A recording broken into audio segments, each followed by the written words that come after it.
You're listening to The Scene here, BBC Radio London, Rafaela Coleman. And I'm going to be joined by an amazing guest whose music I have been playing for a minute. It is about my first guest. She is a talented and driven Afro R&B gospel artist from Malawi with a professional music career spanning 7 years. Now, I came across her via her song Blessings, which went viral across social media with over nearly 200,000 people making it a part of their reels on Instagram and TikTok. Her name is Theresa Phondo. How are you? I'm great. Thank you. Thank you so much for having me. Thank you for joining me. Now, I had committed to doing because I'm terrible at posting on social media, right? I've just always been so bad at it. I've committed from the start of the year to posting a reel a month. Now, I'm very particular about my music and about the sound of it and what kind of message I am portraying. And I believe the last reel that I posted, I very much post on the month and what I've had and what I've gone through and the lessons I've learned. And I've been to Los Angeles the last 4 months over and back. And your song, which I'd heard a while back, was my reel of the month for September. And I was like, this song is just so beautiful. It is me to a T. And then I'd done my research and I was like, wow, so many people have used this song. And yeah, I'm just happy to have you. So welcome to the show. Thank you for joining me. Aw, thank you. Thank you so much. That's brilliant. I'm glad you love it and I'm glad you used it. Yeah, it's Thank beautiful you so much. and such a powerful message as well. Is it 3:30 in the morning where you are? Yeah, so I'm actually in China, in Beijing. You're in China. Oh, bless yeah, I'm in you. China for like a short program, a short training program. So I'll be back home next month. So it's 3:30 here, but back home it's 9:30 p.m. Yeah, because I was thinking, surely it's not 3:30 in Africa. I knew I was wrong there. Wow, this is dedication. Thank you for joining me. You must be exhausted. Let's start from the beginning. Take me through your musical journey. You grew up in the church, right? Yeah, sure. So let me start from the beginning. So basically, I've been singing since I was young. I mean, I can remember at 6 years old, I would make my parents sit down and I would climb on tables with the remote control in my hand and singing my heart out. Oh. And they would really enjoy that. And then from there to high school, I took music as a subject. And so I was singing during school events. And then in my local church, I joined the praise team. And yeah, from there, like just music was just a part of me. I would sing all the time at home. I would have my own songs. And I remember having a neighbor and she also had like music equipment, like a full band. Wow. So we would like have like our friends would come together and we'd be like a girl band and have songs. So I just really loved music when I was very young. And then fast forward in 2016, I auditioned for a certain youth brand. That was actually from an NGO from the UK, came to Malawi and basically formed a youth brand called Zatu, putting 3 boys and 3 girls together to create like a strong team of youth that could really tackle, we're talking education and health and platonic friendships and self-expression, but through radio drama. So we had characters and we had stories and in the drama, we were a band. So we would also sing together.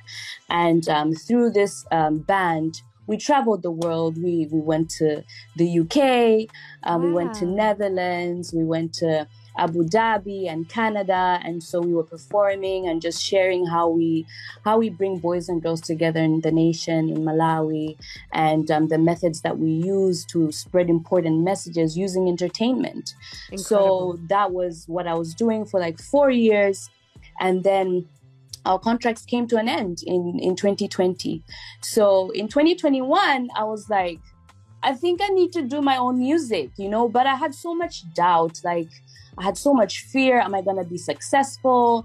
You know, should I really do this? Am I going to be consistent? There was just so many different voices in my head.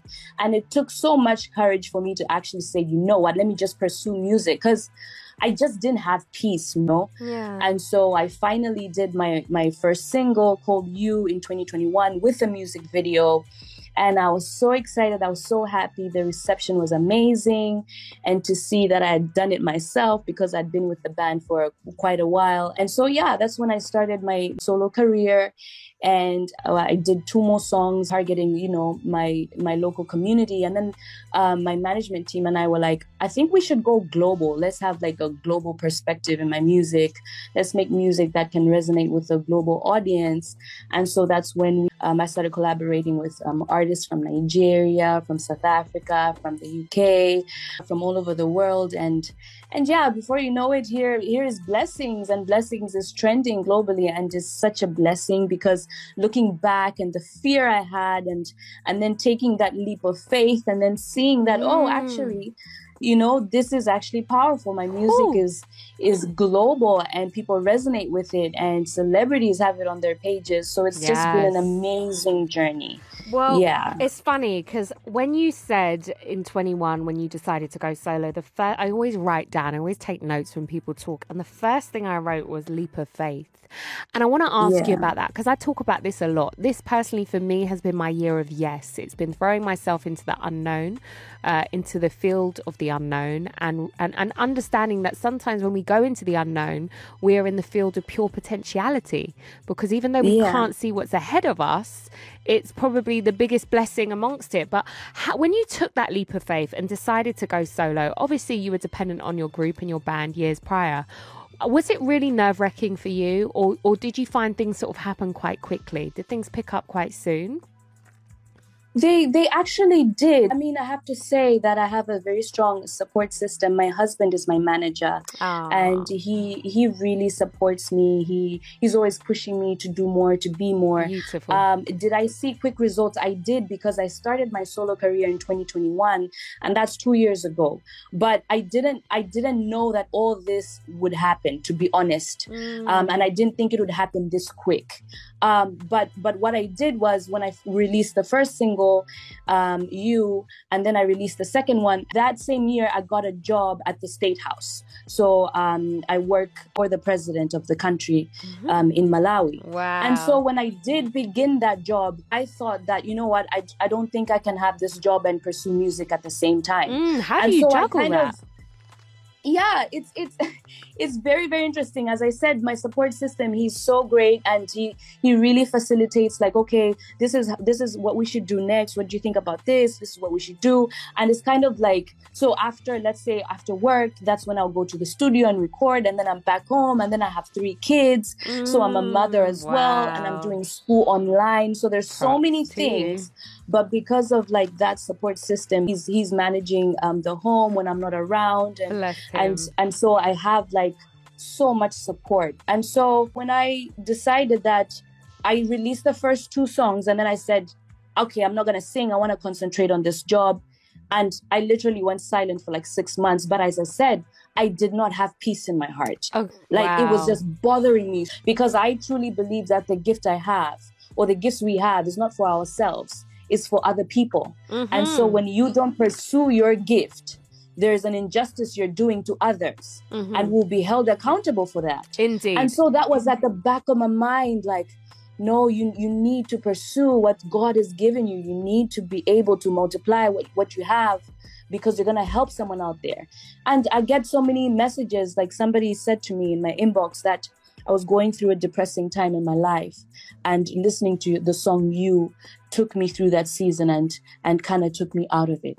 You see, so that my song had such an impact to bring somebody out of depression. And imagine if I didn't pursue that talent. I wanted to ask you, when you released Blessings, did you ever expect Blessing to go viral or be the success that it is? Not at all. I did not expect it. And the reason why I didn't expect it to go this viral is the time I recorded the song, I was heavily pregnant. And the day the song was released, my daughter was born that day. Wow. And so, yeah, so I didn't promote the song much. I only posted about it, I think, once. Wow. And so I kind of felt like, oh, this song won't get a lot of traction because I didn't promote it as much. And this was in November, and the song picked up in May, this year in May. And I don't even know how it happened, but it just did.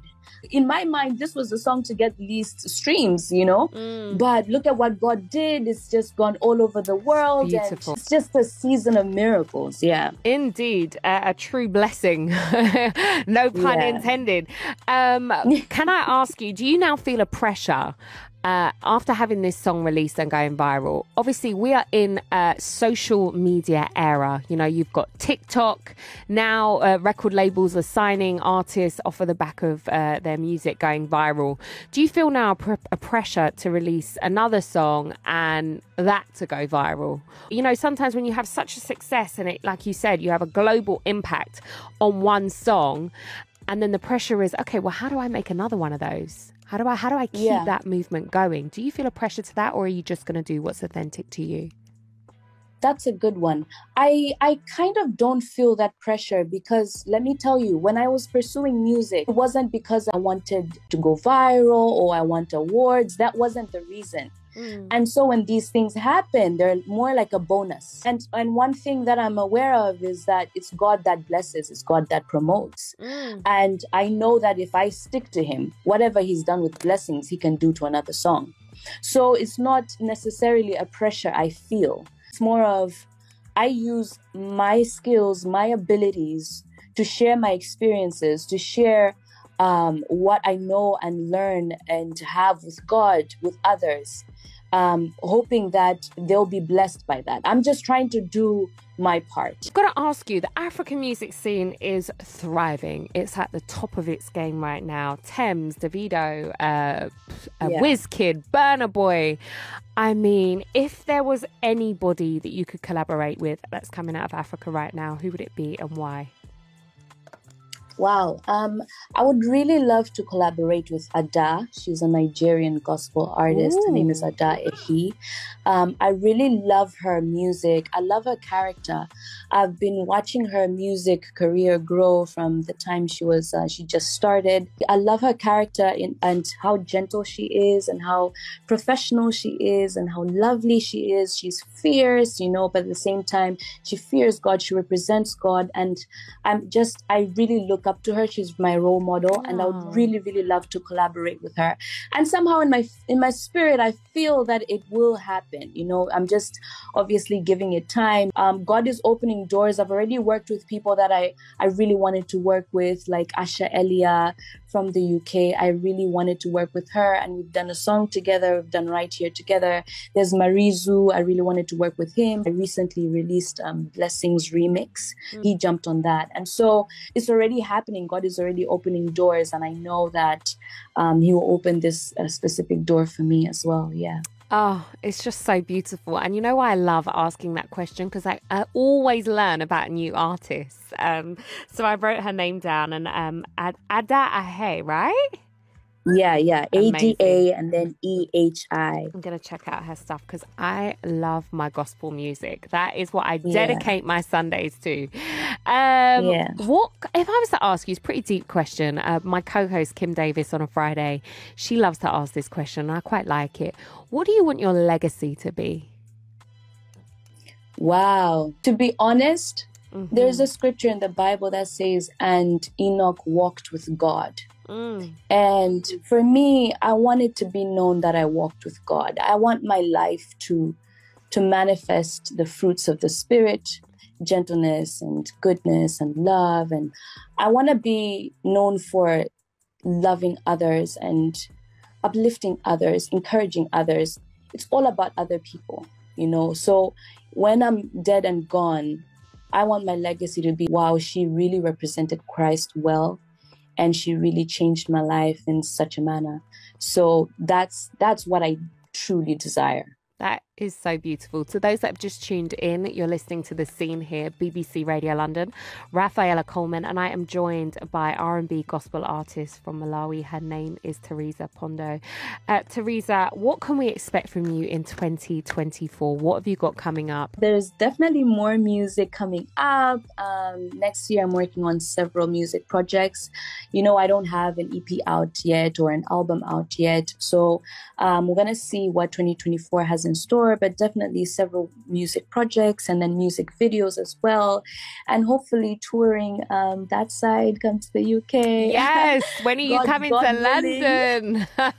Exactly. God willing. So yeah, definitely I have more music in the pipelines, and I'm very, very excited for you to hear it all. Follow my pages. You know, I'm on social media. I'm on Facebook, TikTok, Instagram. You can find me at Theresa Phondo,